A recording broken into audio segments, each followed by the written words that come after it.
Tonight's story is called Age of Eden, written by Dead Air. Chapter 1. The Dream. My name is Dr. Sarah Whitlock. If you're hearing this recording, then Project Eden is gone.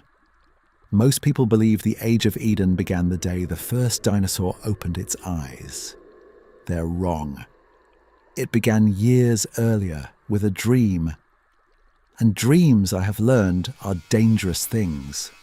Before Project Eden became the most controversial scientific endeavor in human history, it was simply an idea, an impossible one.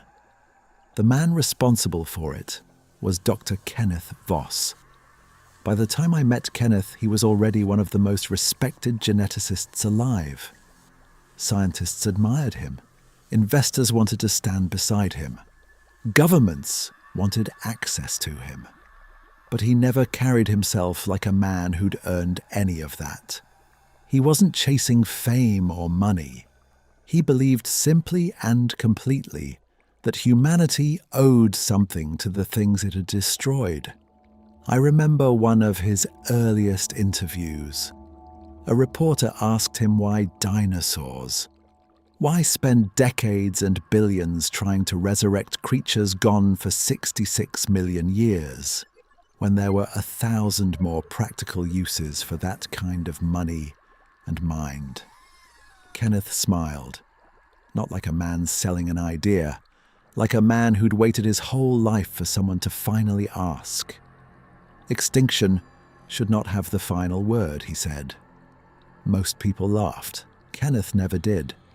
To him, every fossil was proof that a world could vanish and leave nothing behind but bones. A warning, not a museum piece. He believed Project Eden could answer that warning, give the lost a second chance. For a while, I believed him too. Most of us did. Eden was built on federal land, buried in forested mountains behind enough fencing and enough silence to feel less like a laboratory and more like a country that had agreed not to exist. Research wings, embryology labs, containment sectors, underground storage. Entire corridors most of us never once had reason to enter. None of that struck us as strange at the time. Every major research facility keeps secrets. We simply didn't know Eden's secrets were alive.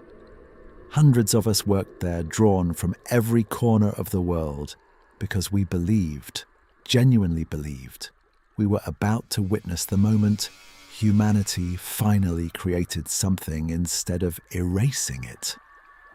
I was younger then, less skeptical. I believed in the work. I believed in Kenneth. That was where I met Mason Reed.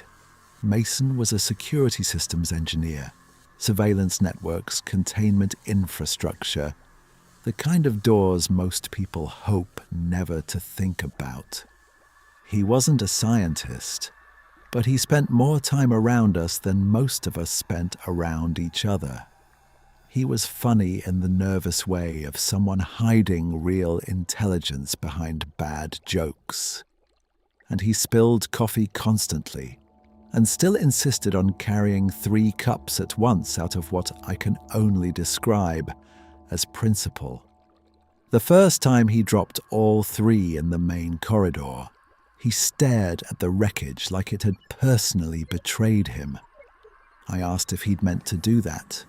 He said yes, then immediately admitted he absolutely had not. That was Mason.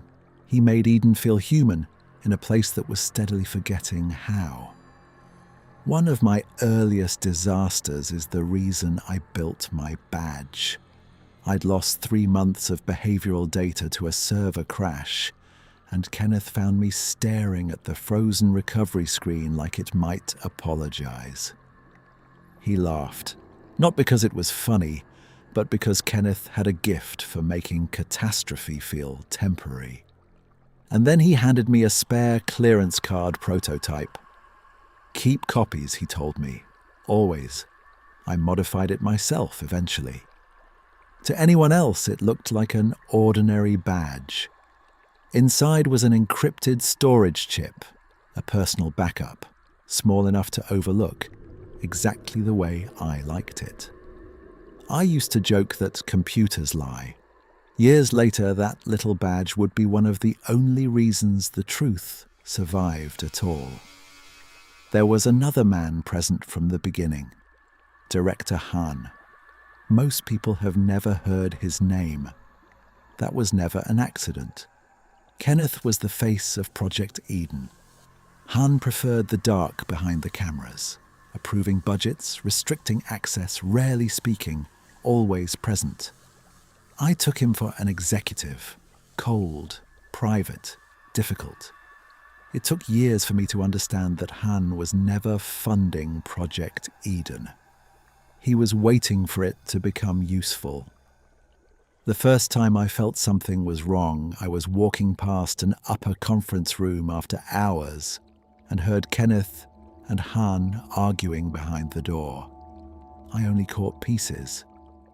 "That's not what this project is for," Kenneth said. "It's exactly what this project is for," Han answered. Then Kenneth, in a voice I'd never heard from him before, "They're living things." Han, without hesitation. "They're investments. I left before they saw me." At the time, there were no living specimens, only failed embryos and theoretical models. So I told myself the conversation meant nothing. That should have been enough to make me question everything. It wasn't. Years passed. Embryo after embryo collapsed before viability, and the failed files vanished from our servers before most of us could study them. Routine, we were told. Data cleaning. Security protocol. Then, after thousands of failures, one survived. Designation? T01, a Tyrannosaurus Rex. The facility changed overnight. Scientists cried in the hallways. Security doubled. Government men appeared in meetings they'd never cared about before. Kenneth was proud. But underneath the pride was something I hadn't seen on him before. Fear. Like a door had finally opened, and he was no longer certain what stood behind it. Then, Kenneth Voss died. Officially, a laboratory accident, an explosion, containment failure. The reports were sealed before most of us could read past the first page. We were told he died instantly, and that Eden had to continue because that was what he would have wanted. So, we continued. We mourned at his funeral. Mason stood beside me the entire time, neither of us knowing what to say. Han attended too and looked, I thought, then devastated. It took me years to notice the detail that should have bothered me from the start. No one ever saw Kenneth's body. That was the first lie I told myself. It would not be the last. 3 months later, T01 hatched. I remember the room exactly. The observation glass, the bright surgical lights, the shell cracking slowly, and then, all at once, a small Tyrannosaurus pushed through, wet and fragile and confused, alive. The room erupted. For one bright moment, every terrible thing we'd done to get there seemed worth it. Then the hatchling lifted its head, ignored the lights, the cameras, the dozens of faces behind the glass, and looked directly at me. Not toward me, at me. I knelt near the glass. I whispered, "Hey there." The hatchling stared for several seconds, then relaxed, as if it recognized me. Nobody understood why, nobody had reason to. So, we moved on. The first weeks were ordinary. He ate normally, slept normally, followed expected stimulus patterns. But there were small things, easy to explain away. T01 always slept in the same corner, always facing the observation booth, always angled toward the security station. One researcher joked he liked an audience. Another said predators sleep facing danger. Both explanations sounded reasonable. That was the problem with Eden. There was always a reasonable explanation, until there wasn't. One night, reviewing routine security footage, hours of nothing, a hatchling asleep under dim blue light. One eye opened, directly toward the lens. The feed distorted violently, scan lines tearing across the frame, a burst of static washing the picture out for less than a second.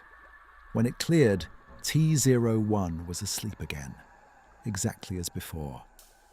I almost let it go. Something told me to rewind instead, frame by frame, again and again, until I noticed marks scratched into the dirt beside the enclosure wall. At first, I took them for restless clawing. Then I looked closer. One word, a word no newborn should have known, spoken by no one near him. Kenneth.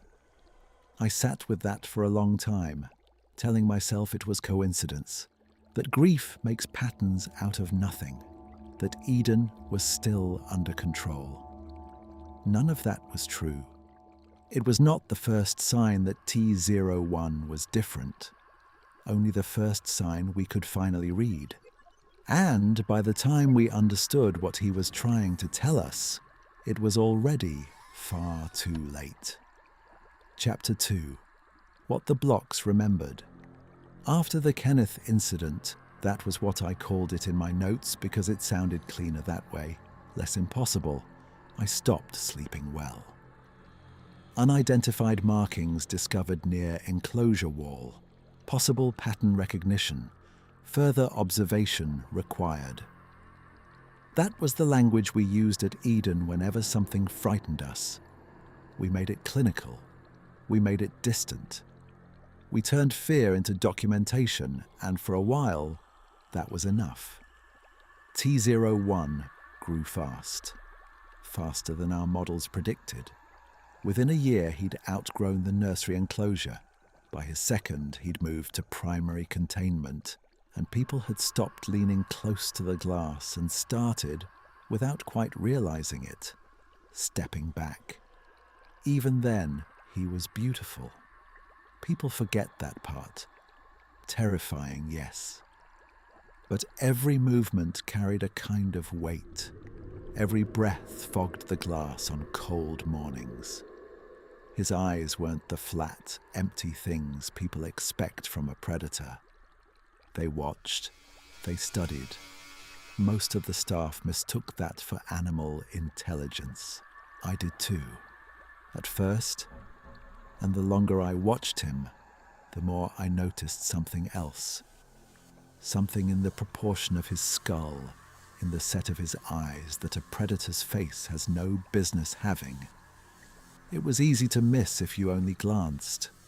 If you stared the way I made myself stare during those long observation shifts. Something underneath the reptile looked back that was not reptile at all. Eden changed with him. The facility grew louder, busier, more crowded. Government observers arrived more often. Military consultants started attending meetings they had no business in. Investors toured in expensive suits and nervous smiles, escorted through carefully sealed wings. No cameras unless approved, no unsupervised access, no questions about the restricted floors.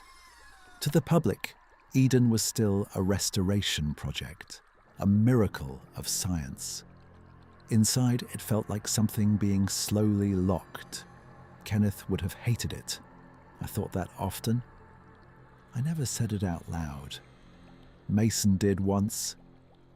The two of us in the cafeteria after midnight, him eating vending machine crackers and calling it dinner, looking at the security monitors in the corner. "This place doesn't feel like a lab anymore," he said. I asked what it felt like. "Like a zoo," he said, "built by people afraid of the animals." I laughed, thinking he was joking. He wasn't. Mason noticed things. Doors opening late at night, cameras going dark 5 seconds too long, elevators stopping on floors that didn't officially exist, security logs edited after midnight. He never accused anyone directly. He'd just appear at my desk with 2 coffees and say something like, Hypothetically, if a security feed vanished from the archive, that'd be weird, right? And I'd say, Mason. And he'd say, right, hypothetically weird. During TO1's third year, we began formal cognitive testing, though Director Hahn disliked that phrase. He preferred behavioral response assessment, which sounded safer, less human. The early tests were simple: shapes, colors, sounds, memory. T01 completed them fast, but not so fast that anyone panicked. An unusually intelligent predator, adapting well. Not impossible. Then came the block test. Dr. Rebecca Moore designed it, one of our behavioral assistants, gentle and patient, and far too kind for a place like Eden. She had a habit of reading aloud during long shifts, journals, manuals, children's books, anything to fill the silence. I asked her once why she read to him. She shrugged. I think he gets lonely. Some of the staff laughed when she said things like that. I didn't. The test seemed harmless enough. Coloured blocks placed around the enclosure. T01 expected to find them, interact, and return to the feeding station. He found every block within minutes, impressive on its own. Then he moved them, not randomly, deliberately. 1 red block near the eastern wall, 2 blue near the feeding gate, yellow beside the maintenance hatch, green near the observation window. Rebecca thought he was sorting by colour. So did I, until Mason walked in during the review and stared at the arrangement for almost a full minute. Why does that look familiar? He pulled up a simplified facility map. The room went quiet. The layout matched primary containment, not perfectly, but close enough that no one in the room could pretend otherwise. Red where the security station stood, blue near the service corridor, yellow at the maintenance access, green was us, observation. Rebecca tried environmental association, coincidence. We all agreed those were possible. That was the second lie. After that, I started spending unofficial time with T01, trying to understand why something that should have been running on instinct kept behaving like it had memories. I told him small things during observation. The weather, who'd left, when Mason spilled his coffee again. Sometimes I told him about Kenneth, that he'd been brilliant, that he would have been proud. Whenever I said the name, T01 went still. Completely still. The kind of stillness only predators manage, where the room seems to move around them instead. The first time Director Hahn witnessed it, he asked me to repeat the name. I should have refused. I didn't. Kenneth. T01 stopped eating. Hahn stepped closer to the glass, and something crossed his face I didn't understand then. Recognition. Interesting, he said. That was all. A week later, every mention of Kenneth Voss was stripped from T01's approved language list. When I asked why, I was told the word caused abnormal behavioral disruption. That was when I started keeping private notes on my badge again. Small anomalies kept accumulating. A maintenance worker, Luis Ramirez, reported that T01 had learned to recognize footsteps individually. One afternoon, Luis walked past without a word. T01 tracked him through the glass until Luis stopped, turned, said, "What?" And only then did the eye turn away. There were other incidents. He watched scientists' hands. He watched security's belts.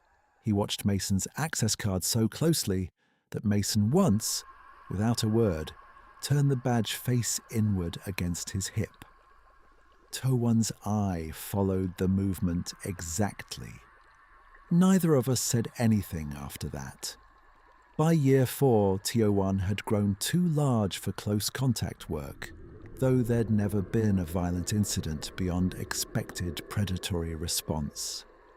Our official reports never mentioned the block test, or Kenneth's name scratched in dirt, or the way the enclosure cameras occasionally glitched. Small gaps, 3 seconds, 5, once 11, whenever he looked directly at the lens. Mason found no equipment failure. The footage simply skipped. "Sarah, my whole job is knowing when cameras lie," he told me, looking at the enclosure. And those cameras are lying. That same week, Rebecca found Roman numerals scratched beneath the feeding gate. 1, 2, 3, 4, 5. The official report called them claw abrasions. Rebecca refused to sign it. 2 days later, she was reassigned to documentation. Documentation meant the old archive. Decades of sealed intake logs nobody else wanted to touch. She told me about it only once, months later, in a voice gone strangely flat. Buried in a records request she was never meant to see, she'd found a decommissioning form for a Subject 4, dated years before T01 ever hatched, signed off as terminated non-viable. She never reported it. She told herself it was before her time, that it wasn't her mess to clean up, that raising it would cost her the rest of the career the numerals had already half-ended. So she filed it, said nothing, and went back to reading children's books to a Tyrannosaurus, so the guilt would have somewhere quieter to live. "They're going to pretend he isn't thinking," she told me, crying in the restroom, "until he does something they can't ignore." Around then, TO1 began to dream. His heart rate spiked in sleep, his muscles tensed. One night, during a storm, I stayed late to watch. He was trembling against the far wall. I moved close to the glass and said his designation. His eye opened, slow, straight toward me. He exhaled, fogging the glass. I put my hand against the barrier. Some stupid human instinct toward comfort. And his eye moved to my hand, then back to my face. "You're okay," I whispered. I don't know who I was trying to convince. The next morning, maintenance found 4 deep gouges in the concrete where he'd slept. Something trying to hold on to something during a nightmare.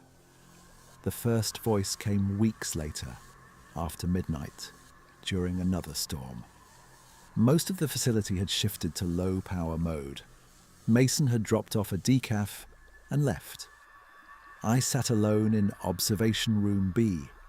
TO1 stood awake near the center of the enclosure. Neither of us moved for a long time. "I think I'm losing my mind," I said aloud and laughed at myself. Listen to me, talking to a dinosaur. Rain against the glass. Nothing else. Then a voice answered, low, rough, imperfect, like sound forced through a throat that was never built for it. "You do that often." I didn't move, didn't breathe. "You seem frightened." I dropped my coffee. It shattered on the tile. TO1's eye flicked to it, then back to me, and waited, like he understood exactly what he'd just done and was giving me time to catch up. "What are you?" was all I could manage. He looked at me a long time before he gave Project Eden the first answer it was never prepared to hear. Alive. By sunrise, primary containment was sealed. Every staff member was questioned. Within a day, the official explanation had become vocal mimicry. Han forbade the words language or person. The formal interviews began 3 days later, Han watching from behind secondary glass. A linguistics consultant asked, "Can you understand me?" Nothing. Then Rebecca stepped up, hands shaking, and said, "Good morning." T01 turned his head. "Good morning, Rebecca." That was how we learned he knew our names. Rebecca, Luis, Mason, Sarah. He'd been listening for years. The interviews ran for weeks. He asked what words meant: sky, grave, mother, birthday. When someone explained birthday, he asked, "Do I have one?" Han ended the session early. He kept observing after that, but T01 refused to speak whenever Han addressed him directly. A look, then a turn away, every time. One evening, after Han left in frustration, I asked T01 why. "He already knows," he said from the shadows. "I wrote it on my badge. He already knows." The final incident of that year came during a visual recognition test. Shapes, animals, locations, staff photos projected onto the glass. T01 met all of it with indifference until the last image. An old team photo. Kenneth near the center, smiling, alive. He stopped moving instantly. His breathing changed. His pupils narrowed. I asked the technician to pull the image. Han ordered it left up. T01 approached the glass slowly and pressed one massive claw over Kenneth's face. "Do you recognize him?" I asked. "He was here." My throat went dry. "When?" His eye moved to Han behind the secondary glass and held there. Not the look of a creature remembering its own past, but of something delivering a message from somewhere much darker. Before the fire. The session ended immediately. Han sealed the recording and had every one of us sign revised non-disclosures. I went back to my office that night and copied the audio onto my badge. He was here, before the fire. T01 wasn't simply mimicking us. He knew something about Kenneth, and whatever it was, Han was terrified of anyone else learning it. That should have been when I left. I stayed instead, telling myself I could still control the answers. I couldn't. By then, Eden was built entirely out of things I couldn't control. Chapter 3. Everywhere. Looking back, I think the worst part was how normal everything still seemed. The cafeteria still served bad coffee. Scientists complained about deadlines. Maintenance crews argued over work orders. People made weekend plans and talked about vacations they'd never take. A living Tyrannosaurus Rex could speak. That fact alone should have stopped everything. Every experiment, every meeting, every clock in the building. Instead, we scheduled more interviews. The official phrase became controlled cognitive mimicry. Han approved it personally. Not language, not communication, not intelligence. As if changing the words changed what was standing behind the glass. The sessions continued.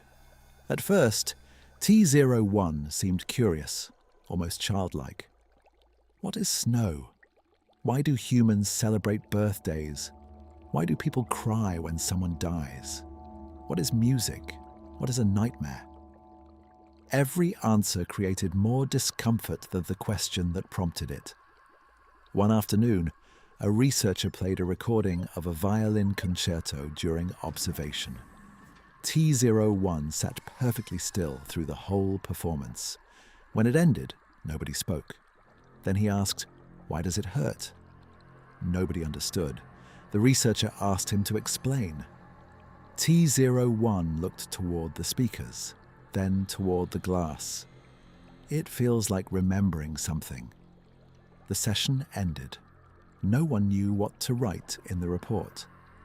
By then, I kept 2 sets of records, the official ones, growing shorter every week, and my own hidden on the badge, growing longer by the day.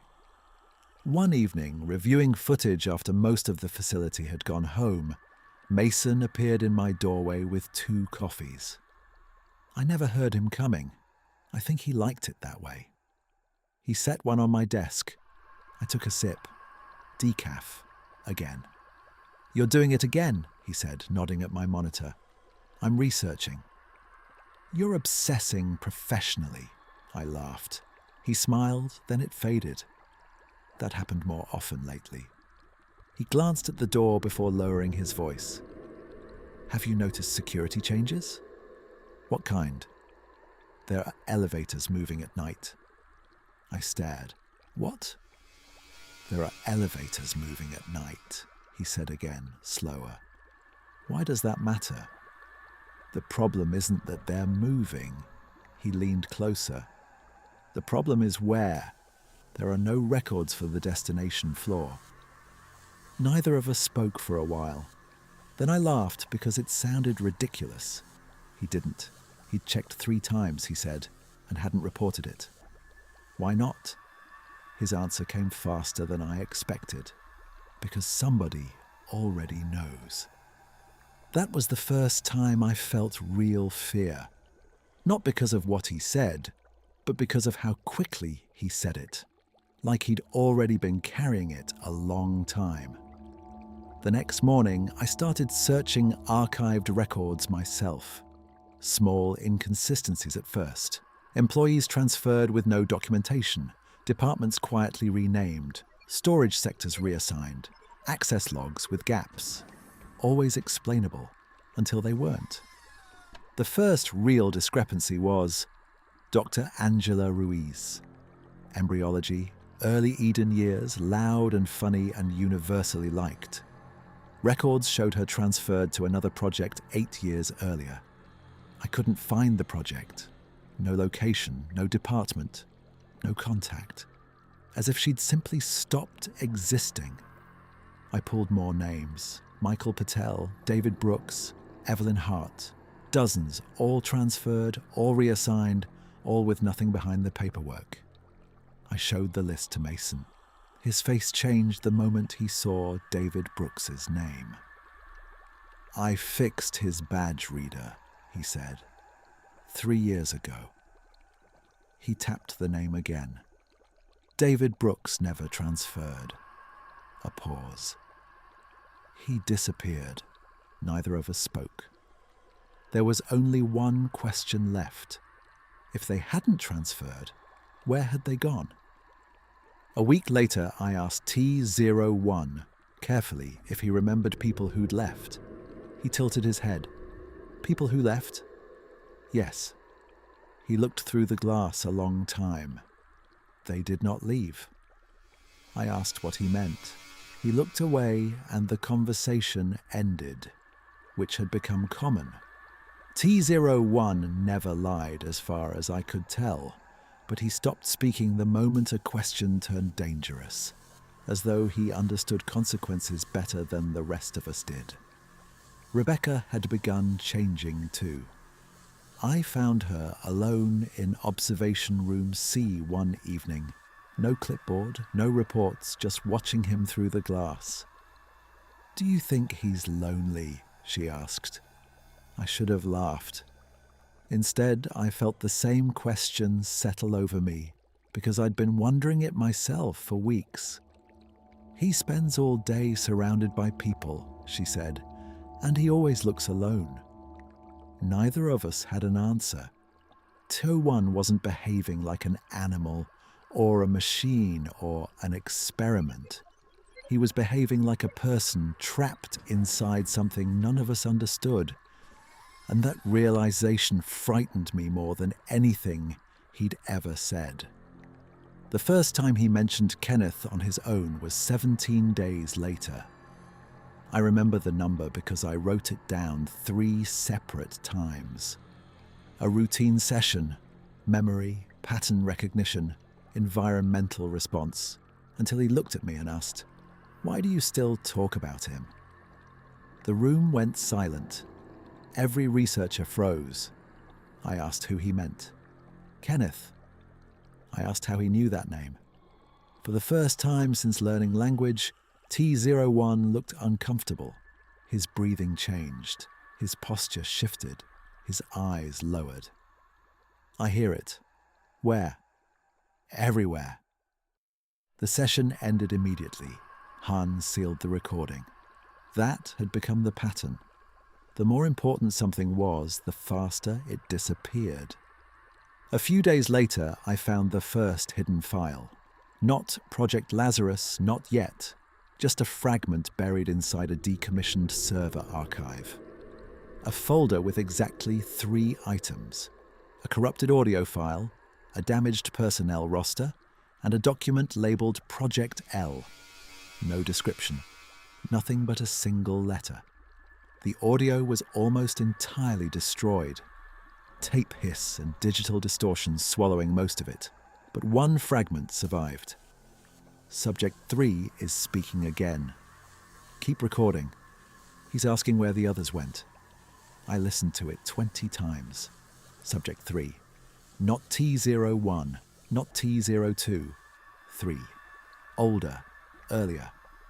Whatever had happened inside Project Eden had started long before any dinosaur ever hatched, and someone had spent decades making sure no one else found out.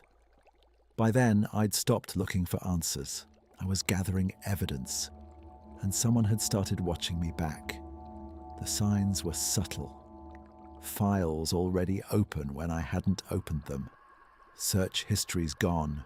Permissions changed overnight. Twice I found my office unlocked when I knew I'd secured it. Nothing missing, nothing moved, but someone had been inside, waiting. Director Han appeared everywhere I went.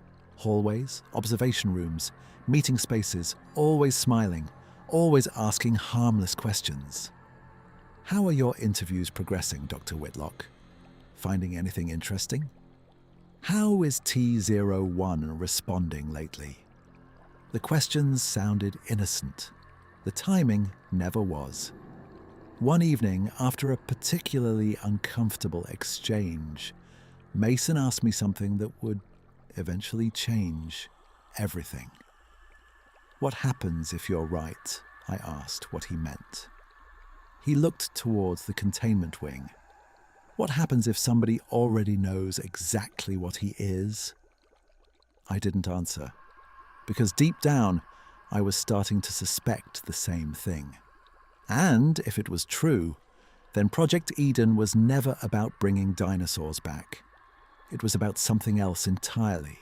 Something hidden, something buried, something waiting beneath our feet. And somewhere in the dark below Eden, something was waiting for us to find it.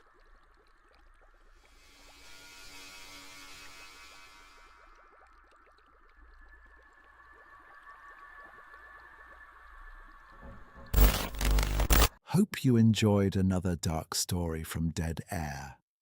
But before you disappear into the dark, we have a question for you. What colossal thing scares you the most? Maybe it's standing beneath a massive skyscraper and looking straight up. Maybe it's seeing the shadow of something enormous moving beneath the ocean. Maybe it's a giant statue towering over you in complete silence. Or maybe it's the thought of looking toward the horizon and seeing something impossibly large, slowly standing up. Tell us your answer down in the comments, because there's something terrifying about things that make us realize just how small we really are. Mountains, oceans, endless structures, creatures too massive to comprehend. And sometimes, the scariest part isn't seeing something colossal. It's realizing it can see you too. Who knows? Your answer might inspire a future tape here on VHS After Midnight. Until next time.